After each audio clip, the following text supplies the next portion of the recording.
the reason Bitcoin is going up, it's not an accident. It's because capital is economic mass. Há mais ou menos um mês, perguntaram para o Saylor no podcast sobre o risco do Bitcoin. E eu achei muito interessante, muito boa essa pergunta, porque o Saylor ele fala e ele age como se o Bitcoin não tivesse risco nenhum. E o entrevistador perguntou sobre a volatilidade também. E o Saylor continuou a conversa fazendo, acho que a melhor analogia que ele já fez. Foi uma analogia muito bonita, inclusive, traduzindo o risco existencial do Bitcoin, o papel da volatilidade e como o capital no mundo está fluindo de um estado menos eficiente para um estado mais eficiente, indo para o Bitcoin. Então assiste o vídeo aí, não é muito curto não, mas vale a pena. Pode assistir ele inteiro e depois me fala aqui o que você achou. But I want to give you an example of a physical metaphor. I'm a hiker and I come across a mountain lake. And the mountain lake has 500 trillion gallons of water in it. And yeah, I don't know how it got there, but it's there. The water's chilly, it's clear.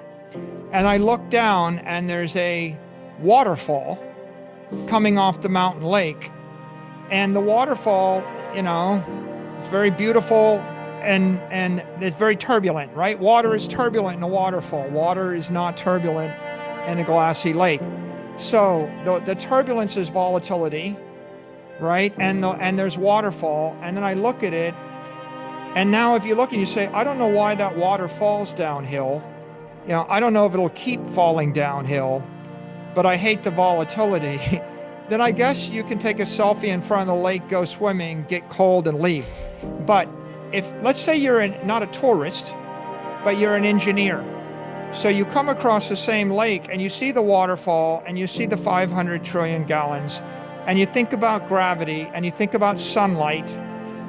And now I know how the water got there. The water got there because the sun shone on the ocean. The water evaporated from the ocean. It rose up in the clouds. The wind blew it against the mountain. It condensed and it rained into the mountain, and the water ran off the mountain into the mountain lake. I know how it got there.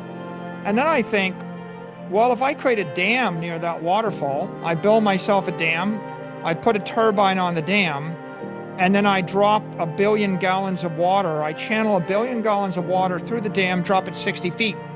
And then I plug that into a hydroelectric power plant. I spin the dynamo, I make electricity. And then if I'm really smart, I run the electric power line to a village down in the valley, and I light up the village or I light up the city. Now, someone can come along that doesn't understand physics and they can say, good idea, Junior, but what are you going to do when the water stops flowing downhill? Well, I'm like, I actually think the water's flowing downhill because of gravity. Newton solved that for me.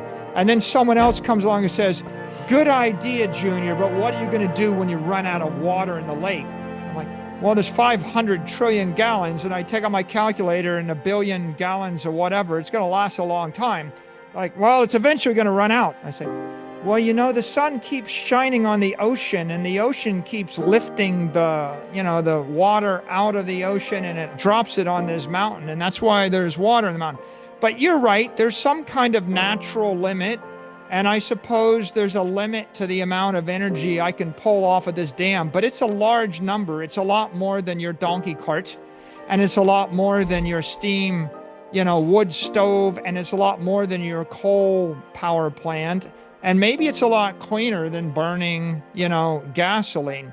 So I'm an engineer, and you're seeing performance thinking it's random, and that's why it's going to stop. And you're seeing volatility and you're thinking it's random and maybe it'll stop. And here with Bitcoin, the reason Bitcoin's performing is A, it's volatile, but B, it's a more energy efficient state. The water is flowing down 5,000 feet because it's a lower energy state 1,000 feet below the mountain. It's a lower energy state. You've got potential energy in the water and it wants to go to ground, and that's just physics. The 500 trillion gallons of water is $500 trillion. And the $500 trillion of assets are sitting in real estate and currency and sovereign bonds and corporate bonds and artwork and equity. And they're invested in the stock of a company in Africa that's going bankrupt. right? They're invested in real estate in Cuba, in Venezuela, in Nigeria. They're sitting in a warehouse that's crumbling. It's got a 40-year life. You invested $100 billion in a war zone, and then a war broke out, and your money got devalued, your asset got devalued. All of the things going on in the world, the war, the chaos, the competition, the inflation, the entropy, the passage of time, the hurricane, the COVID virus, all of these things impaired the value of your assets. The reason Bitcoin is going up, it's not an accident. It's because capital is economic mass. It is flowing from a high energy state, the mountaintop, to a lower energy state, to a more efficient state. It is steam condensing to water, condensing to ice, giving off energy, just like in any chemistry lab, you would learn this. And at the same time, there's this volatility driver, Tom, which is you have an open capital market, and on Saturday night, when there's a missile crisis, someone can make a $10 billion short bet, levered up 100 to 1, and panic. And they can do it in Bitcoin. And then on Sunday morning, when the missile crisis has passed and nuclear war did not break out, they can go long and they can reverse the trade. And Bitcoin's the only asset where you can sell $1 billion of it in a minute at 100 to 1 leverage, and you can buy $1 billion back in a minute with 100 to 1 leverage on Saturday night and Sunday morning. If you could do that with your Upper East Side apartment, then property values in the Upper East Side would also be more volatile.